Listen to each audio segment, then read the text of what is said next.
ఒక హీరోయిన్‌ని మీరు ఇష్టం వచ్చినట్టు మాట్లాడేది, ఒక యాక్టర్ వాళ్ళ వైఫ్ గురించి మీరు ఇష్టం వచ్చినట్టు కామెంట్స్ చేసేది, వీడియోస్ పెట్టేది, డార్క్ హ్యూమర్ అని, ట్రోలింగ్ వీడియోస్ అని, దాని కింద మీరు దాంకునేది అది కరెక్ట్ కాదు. బ్రహ్మానందం గారు one of the greatest and legendary actors Telugu సినిమాలో. ఆయన నిన్న ఫోన్‌లో మాట్లాడారు. ఆయన చెప్పడం, "ఒరేయ్ విష్ణు, నా ఫోటోస్ చాలా మీమ్స్‌లో వాడతారు. నేను ఎంజాయ్ చేస్తూ ఉంటాను. ఏదో సరదాగా చాలా విషయాల్లో వాడతారు. అది బానే ఉంటదిరా. కానీ ఇలాంటి జుగుప్సకర వీడియోస్‌లో కూడా నా ఫోటోలు వాడుతున్నారు. ఇది ఎక్కడో దగ్గర ఫుల్ స్టాప్ పెట్టాలి. అది మన తెలుగు వాళ్ళం ఇలా కాదురా. మన పద్ధతి ఇలా కాదు. మీరందరూ మీ జనరేషన్ మీరు చూసుకోవాలి" అని ఆయన కూడా చాలా బాధపడారు. మై సిన్సియర్ అపీల్, యూట్యూబ్‌లో ఇలాంటి వీడియోస్ ఏసే వాళ్ళందరికీ, ఇలాగ ట్రోలింగ్ వీడియోస్ ఏసే వాళ్ళకి, హీరో, హీరోయిన్స్ పైన అసభ్యకరంగా మాట్లాడే వారికి, ఈ వీడియో వచ్చిన 48 గంటల్లో దయచేసి ఆ అసభ్యకరమైన వీడియోస్, కామెంట్స్ దయచేసి తీసేయండి.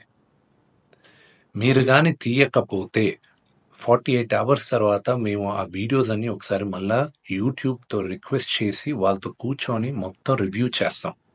ఆ వీడియోస్ గాని ఉండిందంటే మేము సైబర్ సెక్యూరిటీకి మేము కంప్లైంట్ చేస్తాం. అండ్ మీ యూట్యూబ్ ఛానల్ కూడా బ్యాన్ అయ్యేలాగా మేము లీగల్ యాక్షన్ తీసుకుంటాం. సో ఇవాళ పొద్దుట మంచు విష్ణు అన్న ఫోన్ చేసి చాలా మర్యాదగా ఎంత చక్క పద్ధతిగా మాట్లాడాడు పాపం అతను. ఆ కల్చర్ బాగా నచ్చింది. అఫ్కోర్స్ విష్ణున్న ఒక పెద్ద హీరో కొడుకు గురించి ఒక జ్యోతిష్కుడు జ్యోతిష్యం చెప్పాడని కేసులు పెడతామని వీళ్ళు పెడుతున్నారని చెప్పి మీ దగ్గరికి వచ్చిన జర్నలిస్టులని మీరేమడగాలి తెలుసా? 100 మంది, ఒక్క సినిమా మీద 100 కుటుంబాలు ఆధారపడి ఉంటాయి. ఓకేనా? ఆ 100 కుటుంబాలని ఒక్క రివ్యూ తోటి సంకనాకిపించేస్తున్నారు చూశారు. ఆ రివ్యూవర్లని ఏం చెయ్యాలి ఫస్ట్ అది ఆలోచించండి. దాంట్లో మా జర్నలిస్టులు కూడా ఉండొచ్చు, తప్పేం లేదు. ఎవరినన్నా ఏమైనా చేసి పర్వాలేదు. మరి 100 మంది పనిచేస్తున్న ఆ సంస్థలు నీ రోడ్ల మీదకి తెచ్చేస్తున్న ఫలానా ఈ రివ్యూవర్ల మీద మరి మీరేమి యాక్షన్ తీసుకోరా? అంటే ఆ రివ్యూస్ ఇచ్చే వాళ్లలోనే మా జర్నలిస్టులే ఉన్నారని చెప్పి మీరు ఆలోచిస్తున్నారా? అంటే జర్నలిస్టుల మీద కేసులు పెట్టే వాళ్ళు ఎవరు లేరా? పెట్టకూడదా? జర్నలిస్టులు ఏమైనా దేవుళ్ళా? తప్పు చేస్తే ఎవరి మీద ఎవరైనా కేసులు పెట్టచ్చు. కాకపోతే ఏంటంటే గొంగళి పురుగుల్లో అన్నం తింటూ వెంట్రుకను చూసి అసహించుకున్నారట. అలా ఉంది మా జర్నలిస్టుల కథ. మీరు చేసేదే పనులు, ఒక్కొక్క ఛానల్ ఒక్కొక్క పార్టీకి అంకితాలు. పొద్దున్న లేస్తే అవి తప్ప ఇంకో పనులు ఉండవు. ఏమైనా టాపిక్లు డీవియేట్ చేయాలంటే గిట్లా ఫలానా పంతులు అట్లా చెప్పాడు, వీడు ఉప్పులో కారం ఎక్కువ వేశాడు, ఆమెవరో రెండవ పెళ్ళాన్ని ఉంచుకున్నారు, వీళ్ళెవరో ఇంకొక, సారీ ఇలా మాట్లాడుతున్నాను ఏమనుకోకండి, ఎందుకంటే పెద్ద ఛానల్స్ బీపుల్ లేవు నాకెందుకు ఇంకా.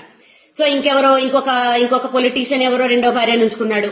అబ్బా అబ్బా అబ్బా అబ్బా, ఇవి తప్ప మీడియా అంటే ఇదా? ఇంత దరిద్రమా?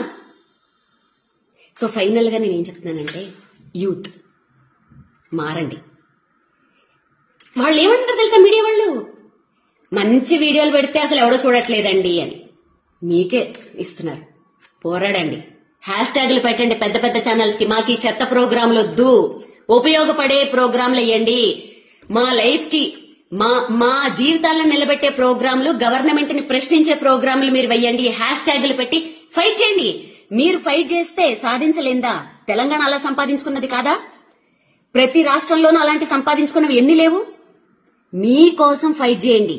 ఎంటర్టైన్మెంట్ కావాలంటే మీ ఫ్యామిలీ మెంబర్స్ లో, మీ ఫ్రెండ్స్ లో వెతుక్కోండి. అంతేగాని మీడియాలో ఎంటర్టైన్మెంట్ కోసం మీ జీవితాలు నాశనం చేసుకోకండి. ఛానల్స్ ని ఎదిరించి ప్రశ్నించండి. ఓకే? మీరు ప్రశ్నించి మీరు సాధించిన రోజు మీ ముందు నిలబడి యాజ్ ఎ సీనియర్ జర్నలిస్ట్ నేనే ఫైట్ చేస్తా. ఈ జ్యోతిష్యాలు, పురోహితుళ్ళు, అసలు ఇవన్నీ బ్యాన్. అసలు సోషల్ మీడియాలో చెప్పకూడదు. ఎవరైనా చెప్తే ఫస్ట్ నా మొగుడు కాదు, ఎవరు కాదు, ఫస్ట్ నేనే కేసు పెడతా. ఓకే? అసలు ఈ వీటికి నాంది పలికింది ఎవరు? మీడియా వాళ్లే కదా. 2009 నుంచి ఫలానా ఎవరైనా పెద్ద పొలిటీషియన్ హాస్పిటల్లో ఉంటే వాళ్ళు ఉంటారా పోతారా? ఒకవైపు జ్యోతిష్కులు, ఒకవైపు డాక్టర్లు. పలానా క్రికెట్ మ్యాచ్లు వస్తుంది, ఎవరు విన్ అవుతారు? ఓ పక్క జ్యోతిష్కులు, ఓ పక్క డాక్టర్లు. దాంట్లో ఫస్ట్ గా వేణుస్వామి ఉండాలి, లేకపోతే మళ్ళీ అది ఎవడో చూడడం. ఓకే? ఓ పలానా సినిమా, ఈ సినిమా హిట్ అవుతుందా ఫట్ అవుతుందా, ఓ పక్క డైరెక్టర్లు, ఓ పక్క జ్యోతిష్కులు. అసలు దీనికి నాంది పలికింది ఎవరు? సోకాల్డ్ 6 జర్నలిస్టులు, మన టీవీ ఛానల్సే కదండి. ఇప్పుడు ఎవరికి వాళ్ళు కుటీర పరిశ్రమలు పెట్టుకుని ఓన్ గా చెప్పుకుంటూ ఉంటే మీకు నొప్పి వచ్చింది కదా. ఇక్కడ మారేది మారరు సోకాల్డ్ ఛానల్స్, సోకాల్డ్ రాత్రికి రాత్రి పుట్టుకొచ్చేసిన చుట్టుకు పుట్టుకు యూట్యూబ్ ఛానల్స్. మారాల్సింది ఆడియన్స్, మారాల్సింది యూత్. మీరు మారండి.